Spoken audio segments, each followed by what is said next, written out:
আন্দোলনের উজ্জ্বল লক্ষ্য আজকের জাতীয় রাজনীতিবিদ আজকে সভা সভাপতি যারা মাহমুদুর রহমান মাহমুদ মঞ্চ উপস্থিত আছেন জাতীয় নেতৃবৃন্দ, আমরা যারা আজকের এই ফ্যাসিবাদ কর্তৃত্ববাদী দুঃশাসনের বিরুদ্ধে লড়াই করছি সেই নেতৃবৃন্দের অনেকে আজকে আমাদের এখানে উপস্থিত আছেন। আমি প্রথমে নাগরিকের নেতৃবৃন্দকে আমার দল জাতীয় সমাজতান্ত্রিক বিএনপির পক্ষ থেকে আজকে তাদের এই প্রতিষ্ঠার বার্ষিকীতে অভিনন্দন, শুভেচ্ছা, ভালোবাসা জানাচ্ছি। প্রিয় বন্ধুরা, অনেক বক্তা আছেন, সুতরাং সবাই বিশেষজ্ঞ হন। আজকের যে বিষয়টি আমরা সর্বত্র যে বিষয়টি আলোচনা হচ্ছে, সাবেক সেনাপ্রধান যিনি মার্কিন যুক্তরাষ্ট্রের নিষেধাজ্ঞা করেছেন এবং আজকের যে পুলিশ বাহিনী যার প্রধান তার দুর্নীতির ক্যাচ্ছা কাহিনী যেটি প্রতিদিন আমরা প্রকাশিত হতে দেখছি। এই বিষয়টি নিয়ে আমি যে কথা বলতে চাই তার দুটো দিক নিয়ে কথা বলবো। প্রথমটি হচ্ছে যে বাংলাদেশের দুর্নীতির যে একটি সমগ্র রাজ্য পরিণত করেছে ফ্যাসিস্ট শাসকেরা, এই বিষয়ে বক্তৃতা করবার বা বলবার কিছু নেই। সর্বত্র দুর্নীতির মহা সাম্রাজ্য গড়ে তুলেছে, অথবা দুর্নীতি নির্ভর, দুর্নীতি প্রবণ এবং দুর্নীতিবাদ একটি সরকার এখানে দেশ পরিচালনা করছে। যে বিষয়টি গুরুত্বপূর্ণ সেটা হচ্ছে যে দুটি প্রতিষ্ঠানের প্রধানের বিরুদ্ধে আজকে অভিযোগ উত্থাপিত হল, সে দুটি প্রতিষ্ঠানের প্রধান একজন যিনি রাষ্ট্রের আভ্যন্তরীণ নিরাপত্তা প্রশ্নটার সাথে জড়িত, তার বাহিনীর সাথে জড়িত এবং রাষ্ট্রের গুরুত্বপূর্ণ ব্যক্তিদের নিরাপত্তার প্রশ্নটিও তার সাথে জড়িত। আরেকজন সেনাপ্রধান যিনি স্বাধীনতা সার্বভৌমত্বের প্রশ্নে বহিঃশত্রুর আক্রমণ থেকে রক্ষা করবার জন্য একজন সৈনিক হিসাবে তিনি গুরুত্বপূর্ণ দায়িত্ব পালন করেন।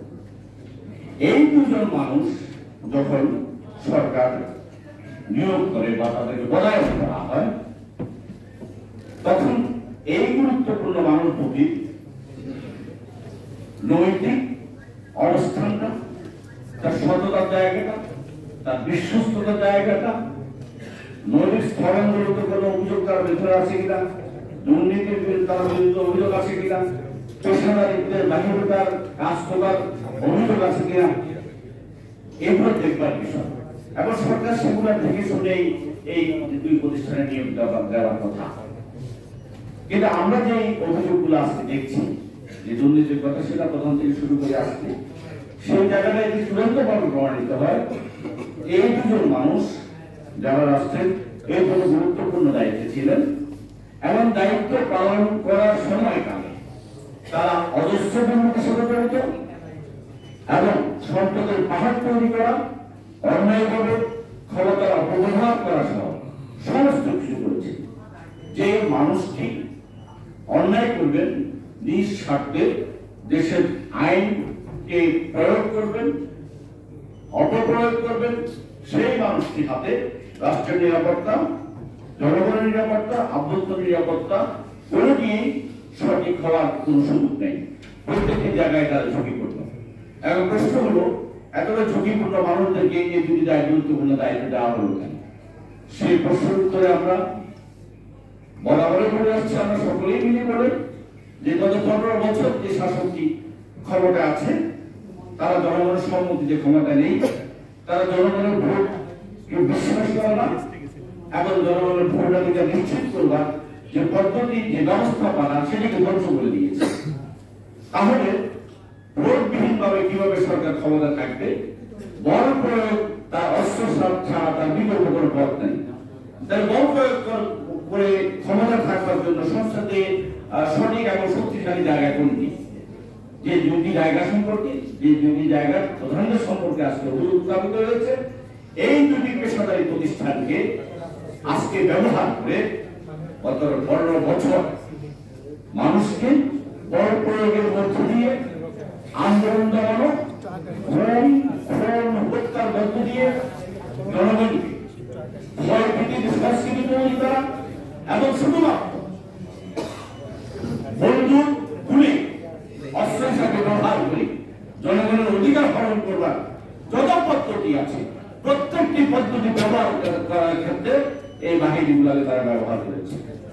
সুতরাং হিসাবটা তো পরিষ্কার, এটি হলো দেওয়া নেওয়ার প্রশ্ন, এটা গিভ এন্ড টেক এর প্রশ্ন।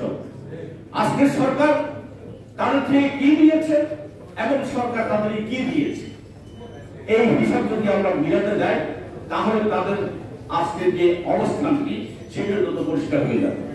কেউ কেউ প্রশ্ন করেন তাদেরকে তো আমরা বিচারের মুখোমুখি দাঁড়িয়েছি, তারপরে দিয়েছি, অথচ আজকের পত্রিকায় আছে এই বেনজির ক্ষমতা থাকাকালীন তার সর্বরাজ্য তৈরি করবার ক্ষেত্রে রাষ্ট্রীয় বাহিনীর সদস্যদেরকে কিভাবে ব্যবহার করেছে।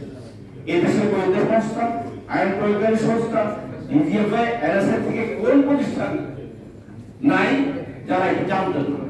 তাহলে এই জানাশোনার মধ্য দিয়ে যেহেতু বান্ধবের ক্ষমতা থাকবার অস্ত্র হিসেবে তাদেরকে ব্যবহার করা হয়েছে, সুতরাং তাদের বিরুদ্ধে কোনো ব্যবস্থা তারা করার পারে নাই। আজকে কোন কারণে কোন অবস্থার প্রেক্ষিতে তারা এদিকে সামনে নিয়ে এসেছে সেই ভবিষ্যৎ প্রমাণ করবে।